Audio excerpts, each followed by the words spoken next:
Hi hello నమస్తే అండి అందరికీ. ఈరోజు మినీ వ్లాగ్ ఏంటంటే వెళ్ళాము విసనపేట కాలువ దగ్గర స్నానాలకి అయితే వెళ్ళామన్నమాట. ఇదే చూస్తున్నారు కదా, టెంపుల్ కూడా ఇక్కడే ఉండిద్ది, శివాలయం. ఇంకా కాలువలో చక్కగా శివరాత్రి స్నానాలు అయితే చేసేసి శివేతన్ని దర్శనం చేసేసుకొని ఎన్ని చోట్లకి వెళ్ళాము ఇప్పుడైతే చూపిస్తా. మేమైతే కాలువలో స్నానం చేసేసాము, మొత్తం ఫ్రెష్ అయ్యి అందరం శివాలయం లోపలికి అయితే వెళ్ళాము. వెళ్ళిన తర్వాత నేనైతే కొబ్బరికాయ కొట్టాను ఫ్రెండ్స్. అక్కడ కొబ్బరికాయ ఏమైందో తెలుసా? మీరే చూడండి. ఇప్పుడు నాకైతే నిజంగా భయం వేసింది. ఏంటి ఎప్పుడు కొట్టినా కొబ్బరికాయ ఇట్లా జరగలేదే, ఇట్లా జరిగింది ఏంటా అని బావకెళ్ళి చూసా కొబ్బరికాయ కొట్టగానే. ఏమవదులు అన్నీ శివ తండ్రి చూసుకుంటారు, ఏమవదు అన్నారు. ఏంటంటే కొబ్బరికాయ కొడితే బాగా పండిపోయింది ఫ్రెండ్స్, బాగా పండింది. అసలు ఏంటంటే తీయడానికి కూడా అవ్వలేదన్నమాట. కొబ్బరికాయ పండింది, దాని సంకేతం ఏంటో నాకు తెలిస్తే కామెంట్ బాక్స్లో తప్పకుండా కామెంట్ చేయండి.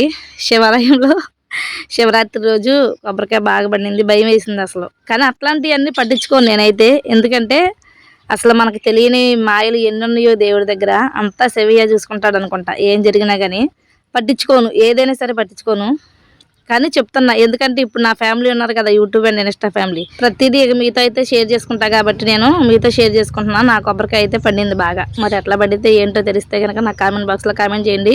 ఇక్కడ కూడా చక్కగా దర్శనం అంతా అయిపోయిన తర్వాత ఇంకా నైవేద్యం పెట్టారు, పులిహోర. అక్కడ నుంచి తినేసి మళ్ళీ బయలుదేరాం. ఇదంతా అదే విసనపేట కాలువ దగ్గర స్నానాలు, శివరాత్రి స్నానాలు ఇక్కడ మేము వెళ్ళింది అయితే. అక్కడ నుంచి తాతకుండ దగ్గర వీరబ్రహ్మేంద్ర స్వామి వారి దేవాలయం ఉండిద్ది. ఇక్కడైతే ప్రతి శివరాత్రికి కూడా మంచిగా అన్నదానం అయితే జరిగిద్ది అనమాట. ఇంకా లోపలికి వెళ్ళిపోయి బ్రహ్మంగారి గుడి దగ్గర కూడా కొబ్బరికాయ కొట్టేసి దర్శనం అయితే మంచిగా చేసేసుకొని ఎదురుగానే అన్నదానం జరిగిద్ది.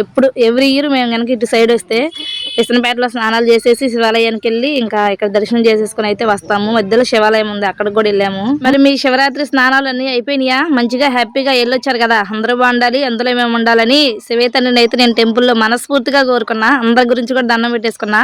ఇంతకే కొబ్బరికాయ గురించి ఏంటో తెలిస్తే కామెంట్ చేయండి. వీడియో నచ్చితే like and subscribe. By by అందరికీ.